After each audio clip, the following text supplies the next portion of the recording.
This is a recording of Chapter 15 of Survive, the Atlantis Grail by Vera Nazarian. Bad does not even begin to cover it, Asen replies. Now you see why Gwen and I need to get some sleep. Go, Oala says with a frown. Get to bed right now, both of you, in the name of all that's holy. What did I miss? Xelia returns inside from the balcony, carrying a small hand telescope, while Anu and Chioko trail after him, holding their own units and arguing quietly. Kerovat nods at him. We'll tell you in a moment, but Cass and Gwen need to get some sleep before they collapse. You mean try to get some sleep, Asen says with bitter amusement, pointing at his tone-emitting wrist comm where the hologram band is going nuts with data and messages. That's it. I'm going to take that Bashtu thing away from you, Asen, I exclaim, using the Atlantean swear word to really capture his attention. And then I grab his hand and pull my bridegroom toward the door. We make it upstairs and quickly get ready for bed in our respective adjacent suites. And then, of course, we can't stay away from each other. Having brushed my teeth and used the facilities, I'm wearing a relatively demure long nightshirt, but I wander into Asen's open bedroom like a shameless hussy. Yes, I'm shameless hussy Gwen. Asen? I say shyly, peeking deeper into his room, then hear water running in the sink around the corner. Asen must be in his bathroom, washing up, or doing whatever else you do in the bathroom. A sudden hot blush rises, and my neck and cheeks start burning. Yes, he says, coming into the bedroom, and oh my lord, he has no shirt on, and his middle is wrapped in a towel. My breath catches. His naked chest and muscular arms, toned abdomen, tapering waist, long powerful legs, richly bronzed skin, the mane of golden hair. It all hits me at once, and I'm completely silent, mouth parted at the sight of him. Imam Revu is a perfect male specimen. He sees me looking at him, and for a moment I have a crazy feeling that he's about to drop the towel that's wrapped around his middle. Instead, a slow, wicked smile curves his lips while his gaze caresses me with sensual intensity. Gwen, he says in a thick voice, then comes toward me. Shouldn't you be in bed? That's a bed, I say with unexpected boldness, nodding with my head toward his own. Shameless hussy Gwen Lark. His smile deepens, and he slowly turns his head sideways, looking me over with a relentless gaze, then glances back at his bed. You're welcome to get in bed with me, but my personal unit, the wrist thingy as you call it, is going to keep you awake with all the ringtones and incoming data. I can't turn it off for tonight. That's fine, I don't care, I say. And then I recall, oh, Genyo is supposed to give me my own, and I forgot. We left before he returned. Tomorrow, Asen says, taking my hand gently and leading me to his bed. If anything happens, I will wake you up. Now, are you sure you don't want to be in your own bed? And then he grins. It might get a little difficult for us. You mean you won't be able to keep your hands off me? I grin back at him. His face reddens with a sudden blush, but he says in a controlled voice, Precisely.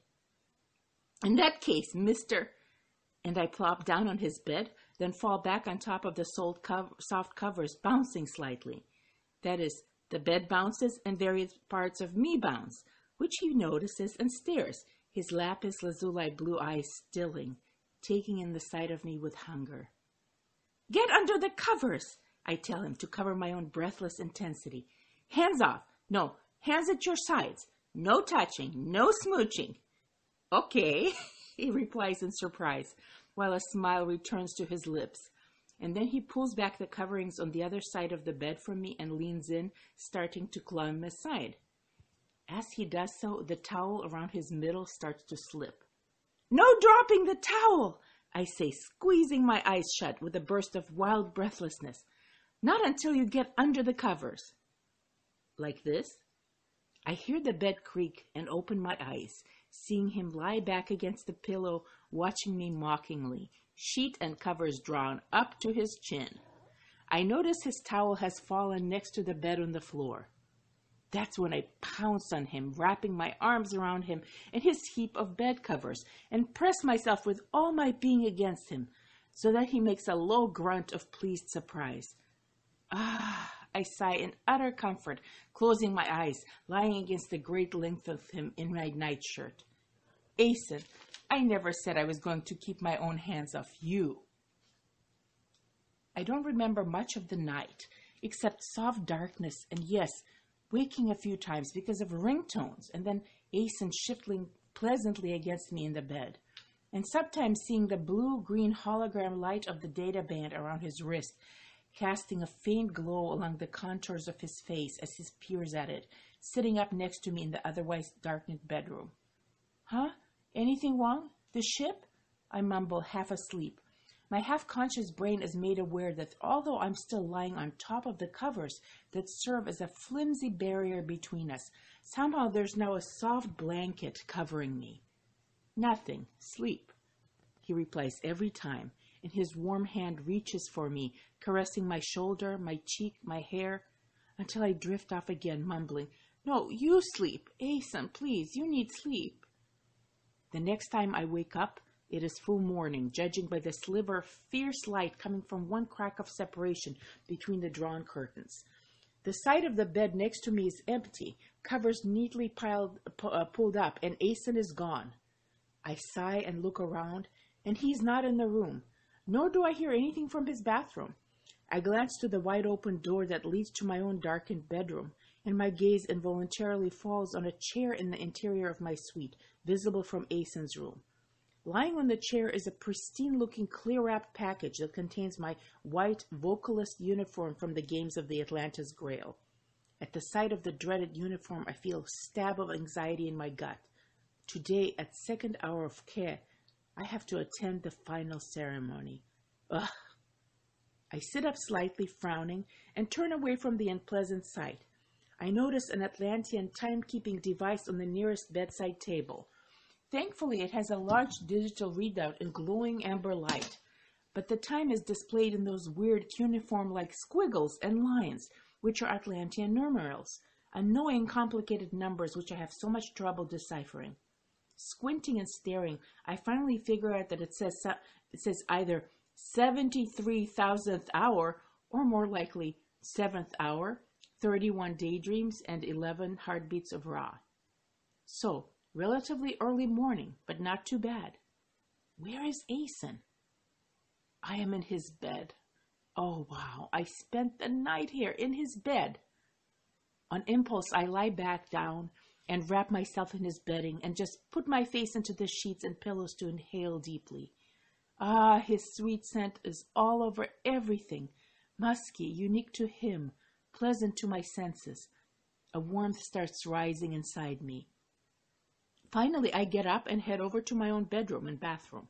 I grab a quick shower, then choose a moderately casual pants and top outfit from my closet and put it on, ignoring the 3 slightly more formal outfits laid out for me overnight by a maidservant. Then I go downstairs. I wander around our most commonly used living rooms, running only into a few servants who give me courteous bows and greetings, while no one else seems to be about. I eventually find Aeson in one of the small Eos nooks with a gorgeous hillside panorama view of Poseidon, sitting with Care and Xelio around a little table crowded with plates of Eos-bred victuals.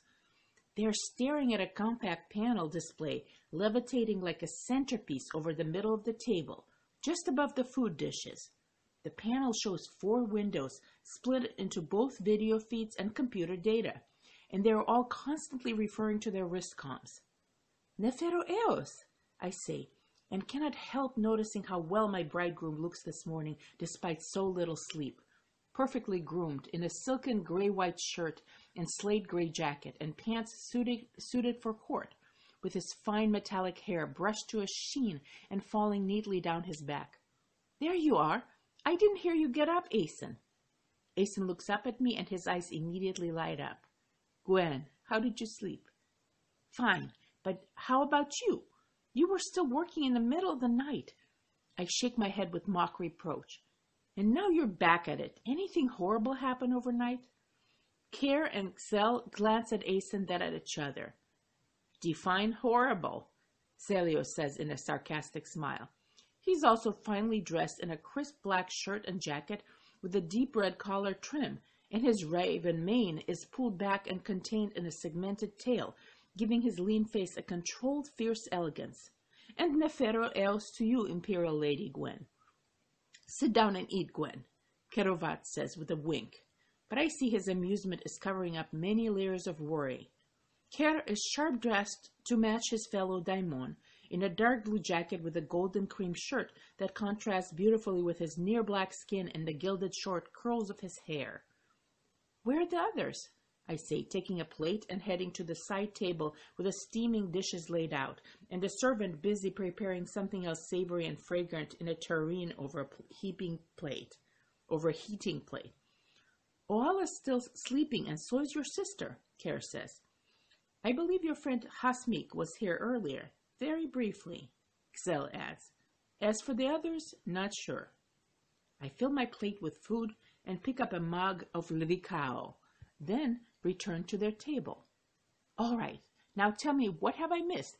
Is the Ark ship active? Yes, Asen says.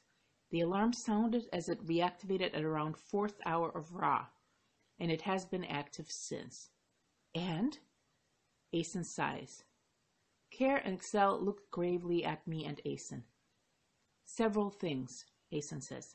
If you remember, we sent various resources to study the light phenomenon in the sky, which reappeared as soon as the ship turned back on.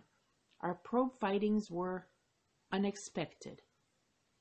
First, the object is not a mere Mag Hatar above the surface of the planet, nor is it a flog of Pegase plasma energy. Both of those assumptions were incorrect guesses, completely underestimating size and distance. Instead, it is large, very large, and it is very far away. Oh? How far? I say. It's not inside the atmosphere, Ker adds. Atmospheric probes from Atlantida and other nations working together and sharing data found nothing. Asen nods. Yes, it is far beyond orbit. The next step was to send SPC pilots. I dispatched several research shuttle teams outward, past the orbit of Amrevet, which is the outermost moon, and only there did they start to get close to the object. That's when they discovered that it's not stationary, but in motion. Oh my, that's, I mumble. So what is it? Asen lets out another deep breath. Well, the good news is it's not some kind of impossible white hole emission, and it's not a blob of plasma energy that's found circling along the innermost stable circular orbit just before the event horizon of a black hole. In other words, Xel puts in, a new black hole didn't just suddenly appear in space right outside our outermost lunar orbit. You can praise all the deities for that. Not to mention, it generally requires a collapsing star for a black hole to even form. My mouth opens in wonder. The bad news is, Asen continues, there might still be some kind of dimensional rift or anomaly located near that spot. Information is still coming in and being processed, and the shuttle crews are sending some conflicting data. He points to one of the 4 view screens on the panel before him, with 3D schematic images, text, and numbers. I peer at the feed, not sure what I'm seeing. Similar, nearly identical 3D charts and graphs constantly scroll by and replace each other, and they all show some kind of blurry, blob-like mass, roughly circular, possibly viewed from different angles. See here? Those are energy patterns in the same image captured at different moments using micro-intervals. And these are with different wavelength filters. Darker spots are less dense, brighter light spots are the densest. Kerovat points one finger at the nearest scrolling image. Why are they changing? I ask. Are they moving? We don't know for certain yet, Asen replies. Some of this is possible rotation or other motion, Some of it is incoming data variations. How soon will you know? I find myself frowning with tension. What about the shuttle pilots who are looking at it with the naked eye? What does it look like? They can't risk too close an approach yet. Not until we know for sure what type of energy is emitted and the radiation levels. Xelio taps one of the 4 windows and brings up a live feed of the object in space. This is the closest image capture so far. I look at what appears to be a large spherical blob of light against the darkness of space. Last night when I saw it with my naked eyes in the sky, it was the size of my pinky. Here, I'm not sure of the scale, but the image fills most of the view screen. However, seeing it like this in higher detail still doesn't make it any less vague and nebulous, nor does it give it any better idea of its size. What is it? I muse. How big? Asen just shakes his head. Next step is to approach even closer after the radiation safety levels are confirmed. The shuttles have fallen in formation at different angles and distance in order to triangulate. They've set out more probes and are keeping pace with its general movement. So far, the motion appears circular, almost as if it's following its own higher orbit over Atlantis. Whoa, this is weird. I hear Gordy's voice as he comes up behind me and peers over my shoulder. Hey, morning, G3. I turn to my younger brother, looking at him closely. Gordy pushes his glasses up the bridge of his nose as he leans in to stare. His eyelids droop over his blue eyes, making him look a little sleepy as he usually does first thing in the morning. At least he is wearing a decent-looking tan shirt and jacket, and his short hair is no longer a buzz cut and is starting to grow back a little. Meanwhile, his cheeks look fuzzy. He definitely needs a shave. What are we looking at? Gordy asks. Some kind of energy blob, I reply. But no one is sure yet. We're working on it, Kerovat says. Is it dangerous? Xel makes a short mocking sound. Define dangerous. And he lifts a finger to tap at one of the 4 data windows. The window zooms larger, and with it the visual representation of the light object in space in real color. What does that look like to you? Gordy squints again and frowns. The colors are not there, but the glowing stuff looks a little inconsistency like the purple plasma fields emitted by the fleet shuttles, which is the same kind of energy as the big plasma shields around the ARC ships. Celio says. Yes, could be, except for the violet frequency of the light. He slaps Gordy in the back lightly. Good observation. So, if this is an artificial plasma shield, Kara reasons, then what is it shielding? My initial guess again would be a dimensional rift. Asen sits back and exhales, then picks up his mug and takes a drink. But I want to know why it's moving in a curving trajectory instead of being fixed in space. In addition, it appears translucent, and you can see through it to the star field behind it, as if it's shielding nothing. Unless it's a hologram, I say. Asen raises his brow. Yes, interesting. Could be. Or a holographic shield. A what? A hollow shield is an energy shield that also has a cloaking property, Kerovat explains. Unlike a plain hologram, which is just a light projection, a hollow shield both rearranges light quanta to disguise and creates a protective energy barrier. Cool, Gordy says with his mouth full of Eos pie, and quickly pops another chunk in, chewing blissfully. Then he picks up the whole plate. For how long is your father allowing this anomaly to be studied? I ask Asen, while giving Gordy a side-eye warning to tone down his feeding frenzy. I mean, because all this time the ARC ship is actively broadcasting into the cosmos. Isn't he concerned about that?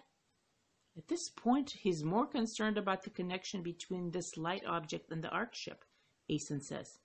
And so am I. There might be answers here that we need in order to shut down the ARC ship permanently. Physical details in connection to this object. Once we know more about it, we'll have more to work with. I nod. Okay, so in the meantime, it just stays active, I guess. Right. Asen slowly smiles at me. We just wait for more data and further orders. Going to be another long day. I smile back at him with gentleness. Then, with a painful twinge, I remember the game's final ceremony happens in just a few hours. By the time I finish eating my Eos bread, others come downstairs. Gracie, Blaine, and Oala join us, and then Genyo and Anu show up. Imperial Lady Gwen, Genyo says, handing me a small rose-colored chrome box. I set up your new personal communication and data unit. Do you need me to show you how to use it? Oh, wonderful, Genyo. And yes, please. I open the box and take out my very own wristcom thingy. At last. It's basically a 2-inch wide band of flexible slate gray material, very likely orichalcum, in a 10-inch long strip with an adjustable clasp of both ends. You wrap it around your wrist on either hand, and it molds itself comfortably based on your individual dimensions, forming a bracelet. I've used ASINs to make basic calls, but that's all I know how to do. How do I turn it on?